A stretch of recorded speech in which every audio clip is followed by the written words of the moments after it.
Okay, so I got it in. I got everything buttoned up. Got the wire pulled up to the top. So I'll show you. I'll kind of try to point to it and show where it goes and how you get off. There's a little metal clip that it slides onto, and you got to go behind the plug, pull up on a little tab, and it'll pull right out. But I'll show you where it's at. This is just quick. It can be add on to the video that I shared earlier.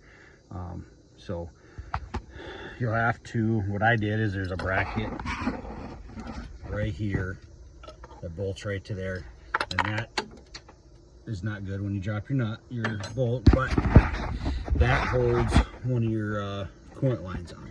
So just get that out of the way, and you can see right here where my finger's pointing and the flashlight's at.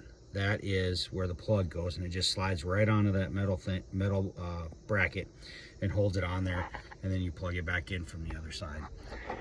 A relatively easy deal. The hardest part was one of the sensors was up about quarter way down from the top of the transmission, and it was a little tight spot in between the body and the transmission, but I did get it in fairly easy. I just used a long needle nose from one end, hold the bolt, and with my finger pushed it in.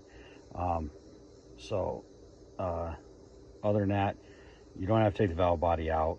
It's a relatively easy one if you got the tools to do it. So again, if you guys like the video, like it, subscribe, or share it. Hopefully it helps. If anybody else has any other better ways to do it, please share, so we can get more information out about how to work on these things.